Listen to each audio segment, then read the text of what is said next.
Most people aren't afraid of pain. They're afraid of who they'll be without it. Valerie, talk to him. That's the core of it right there. Most people think they're scared of pain, but pain is familiar. Pain becomes identity. What they're really afraid of is what comes after the wound.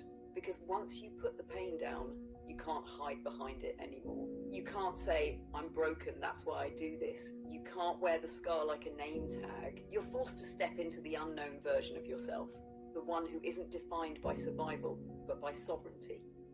Pain is heavy, but it's predictable. Healing is light, but it's unfamiliar. And people fear the unfamiliar more than they fear the hurt. That's why they cling to suffering, not out of love for the wound, but out of fear of the rebirth.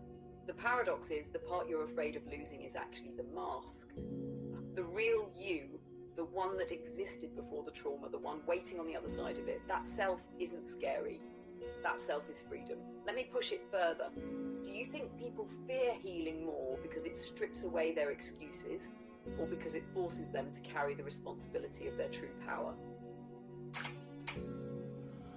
That's a good question. That's a good question. So, the answer is both.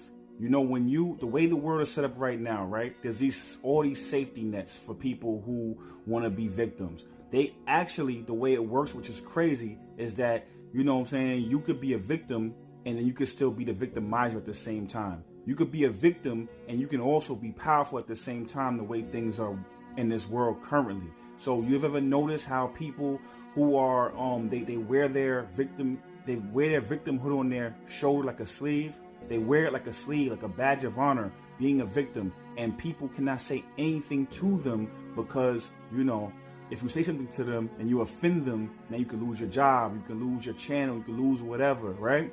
So now at that point, you know, conversely, if you were to heal and you were able to, you know, get in contact with your higher self, there's no real badge of honor for that.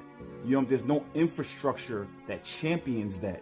If anything, the people who are courageous enough to be themselves are the ones who get torn down by this matrix. So, you know, if you're doing that, you have a lot of courage. And most people don't have that type of courage in them. So they would rather be a victim. They would rather, you know what I'm saying, use a system that's in place to be able to gain false power.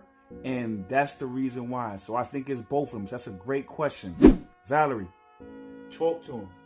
Exactly, King. That's the paradox the Matrix thrives on, giving